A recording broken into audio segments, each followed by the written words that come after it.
Halo, selamat datang di channel Dengarkan Buku. Ini adalah audiobook The Count of Monte Cristo karya Alexandre Dumas. Bab 9, Malam Pertunangan. Seperti yang sudah kita katakan, Villefort bergegas kembali ke rumah Madame de Saint-Méran di Palace du Grand Cours. Saat masuk, ia mendapati para tamu yang ditinggalkannya di meja makan, kini sedang menikmati kopi di ruang tamu Rene. Bersama semua tamu lainnya sedang menunggunya dengan cemas, dan kedatangannya disambut seruan ramai. Nah, si pemenggal kepala, penjaga negara, royalis, Brutus, ada apa? Seru salah satu. Ceritakan, apakah kita akan menghadapi masa teror baru? Tanya yang lain. Apakah si Ogre Korsika sudah lepas? Seru yang ketiga. Markis, kata Villefort mendekati calon ibu mertuanya. Maafkan aku karena tiba-tiba pergi meninggalkan kalian. Bisakah Marki memberiku beberapa menit bicara empat mata? Ah, jadi ini benar-benar urusan serius, tanya sang Marki, melihat awan gelap di dahi Villefort. Sangat serius, sampai aku harus pergi meninggalkan kalian selama beberapa hari. Jadi, tambahnya menoleh ke Rene. Kau sendiri bisa menilai betapa pentingnya ini. Kau akan pergi meninggalkan kami? Seru Rene, tak bisa menyembunyikan kegelisahannya atas pengumuman mendadak ini. Sayangnya, aku harus pergi. Kemana kau pergi? Tanya sang Markis. Itu nyonya rahasia resmi. Tapi jika kalian punya pesan atau barang untuk Paris, seorang sahabatku berangkat malam ini. Dan dengan senang hati akan membawanya. Para tamu saling menatap. Kau ingin bicara empat mata denganku? Tanya sang Marki. Ya, mari kita ke perpustakaan. Silahkan. Sang Marki mengaitkan lengannya dan mereka meninggalkan ruang tamu. Nah, tanyanya, begitu mereka sendirian. Ceritakan, ada apa? Urusan sangat penting yang menuntut kehadiranku segera di Paris. Sekarang. Maafkan kelancanganku, Marki. Tapi apakah kau punya properti tanah? Semua hartaku ada di surat berharga. 7 atau 800 ribu franc. Bagus kalau begitu. Jual semuanya. Jual sekarang, Markis, atau kau akan kehilangan semuanya. Tapi bagaimana caraku menjualnya dari sini? Kau punya broker kan? Iya. Kalau begitu, tuliskan surat untuknya dan suruh ia jual semuanya. Tanpa menunda sedetik pun. Mungkin sekarang pun aku sudah terlambat. Astaga, jawab sang Markis. Kalau begitu jangan buang waktu lagi. Ia duduk lalu menulis surat untuk brokernya, memerintahkan untuk menjual semua surat berharga itu dengan harga pasar. Nah, sekarang, kata Villefort, menyelipkan surat itu ke dalam dompetnya. Aku butuh satu surat lagi. Untuk siapa? Untuk raja. Untuk raja? Ya, aku tak berani menulis langsung ke Yang Mulia. Aku tak minta kau menulis untuk raja, tapi minta Tuan de Selvi yang melakukannya. Aku butuh surat yang memungkinkanku menemui raja tanpa semua formalitas meminta audiensi. Itu akan membuang waktu berharga. Tapi kenapa kau tak minta pada Menteri Kehakiman? Kau punya hak masuk Tuileries dan bisa atur audiensi kapanpun, siang atau malam. Memang bisa, tapi tak perlu bagi-bagi kehormatan penemuanku dengannya. Menteri itu akan mendesakku ke belakang dan mengambil semua pujian untuk dirinya sendiri. Kukatakan padamu, Marki, karirku akan terjamin dan asal aku yang pertama tiba di Tuileries, raja tak akan lupa jasa yang kulakukan untuknya. Kalau begitu, cepat bersiap. Aku akan panggil Salvi dan suruh ia menulis surat itu. Secepat mungkin, aku harus sudah di jalan dalam 15 menit. Suruh kusirmu berhenti di depan pintu. Sampaikan permintaan maafku pada Markis dan Mademoiselle Rene, yang kutinggalkan di hari istimewa ini dengan sangat menyesal. Mereka masih di sini. Kau bisa pamit langsung pada mereka. 1000 terima kasih. Dan sekarang suratnya. Sang Markis menarik lonceng. Seorang pelayan pun masuk. Sampaikan pada Comte de Salvi, aku ingin bertemu dengannya. Nah, pergilah, kata sang Markis. Aku hanya pergi sebentar. Villefort bergegas keluar, tapi teringat, jika sang jaksa muda ketahuan berlari-lari di jalan, seluruh kota akan panik, maka ia kembali melangkah biasa. Di depan pintunya, ia melihat sosok dalam bayangan, seolah menunggunya. Itu Mercedes, yang tak mendengar kabar kekasihnya. Diam-diam datang untuk bertanya. Saat Villefort mendekat, ia maju dan berdiri tepat di depannya. Dantes pernah menyebut Mercedes, dan Villefort langsung mengenalinya.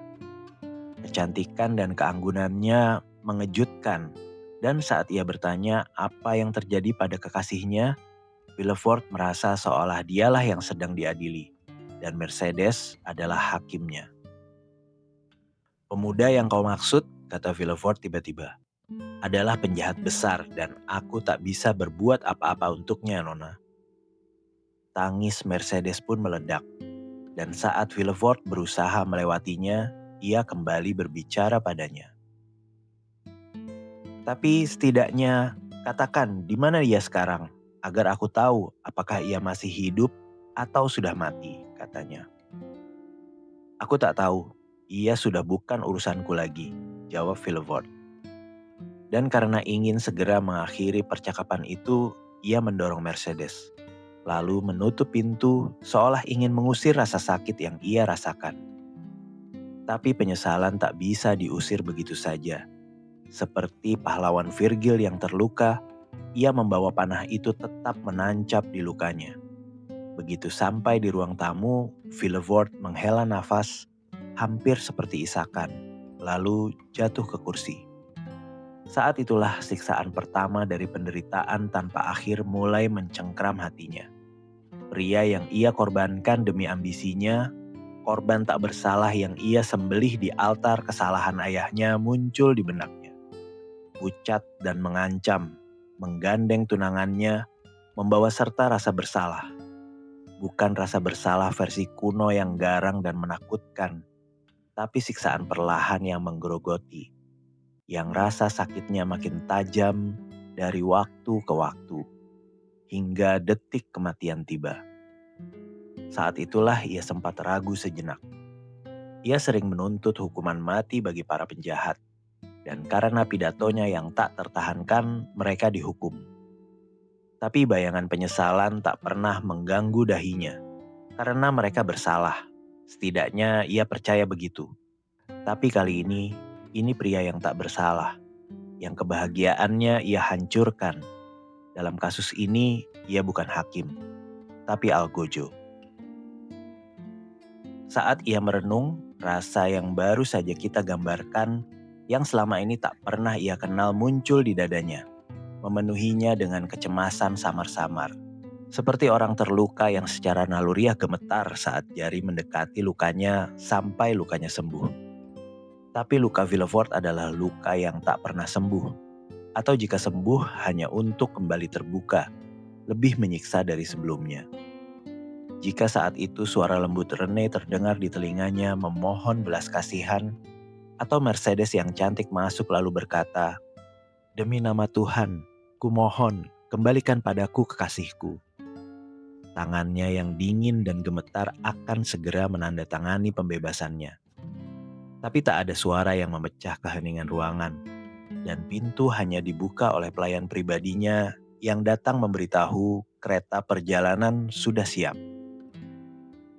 Villefort bangkit, atau lebih tepatnya melompat dari kursinya.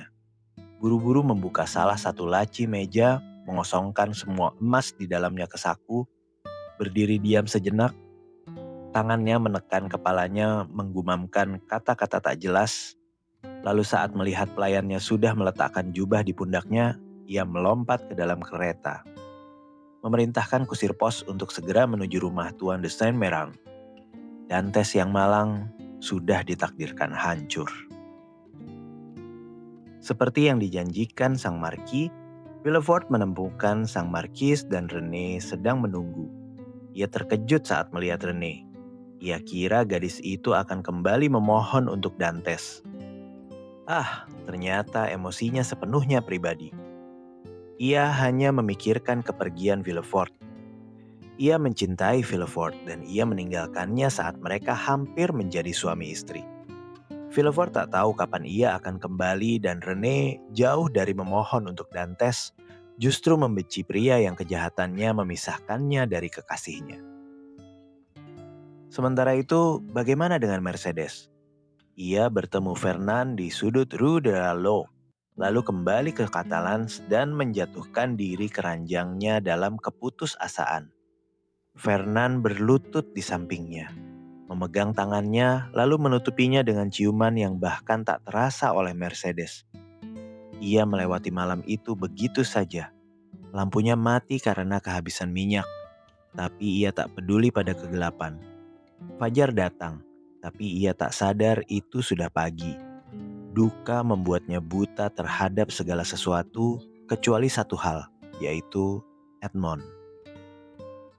"Ah, kau masih di sini," katanya akhirnya, menoleh ke arah Fernand. "Aku tak pernah meninggalkanmu sejak kemarin," jawab Fernand. Suaranya penuh duka. Tuan Morel tak mudah menyerah. Dia sudah tahu Dantes dibawa ke penjara, lalu pergi menemui semua sahabatnya dan orang-orang berpengaruh di kota. Tapi kabar sudah menyebar bahwa Dantes ditangkap sebagai agen Bonaparte. Dan karena bahkan yang paling optimis pun menganggap upaya Napoleon merebut kembali tahta sebagai hal yang mustahil, ia hanya mendapat penolakan, lalu pulang ke rumah dalam keputusasaan. Menyatakan bahwa urusannya serius dan tak ada lagi yang bisa dilakukan. Kaderus sama resah dan gelisahnya. Tapi alih-alih berusaha membantu Dantes seperti Tuan Morel, ia mengurung diri dengan 2 botol brandy Arbey hitam. Berharap bisa menenggelamkan pikirannya. Tapi ia gagal. Ia terlalu mabuk untuk mengambil minuman lagi, tapi tak cukup mabuk untuk melupakan apa yang terjadi. Siku-sikunya bertumpu di meja. Ia duduk di antara 2 botol kosong, sementara bayangan-bayangan menari dalam cahaya lilin yang tak dipangkas. Bayangan seperti yang disebar Hoffman di atas halaman-halamannya yang basah oleh punch, seperti debu hitam yang fantastis. Hanya Danglars yang puas dan riang. Ia telah menyingkirkan musuhnya dan mengamankan posisinya di atas Faraon. Danglars adalah tipe pria yang lahir dengan pena di belakang telinga dan tinta sebagai pengganti hati. Segala sesuatu baginya adalah perkalian dan pengurangan. Nyawa seorang manusia baginya jauh lebih tak berharga daripada angka, terutama jika dengan menghilangkannya, ia bisa menambah jumlah total keinginannya sendiri. Ia tidur di jam biasanya dan tidur dengan tenang. Villefort setelah menerima surat dari Tuan de Salvi, memeluk Rene, mencium tangan sang markis, lalu menyambar tangan sang marki, lalu berangkat ke Paris melalui jalan Aix. Ayah Dantes sekarat karena cemas, ingin tahu apa yang terjadi pada Edmond. Tapi kita semua tahu apa yang sedang terjadi pada Edmond. Jangan lupa subscribe, like, dan nyalakan lonceng notifikasi. Jangan sampai ketinggalan mengikuti petualangan epik Edmond Dantes.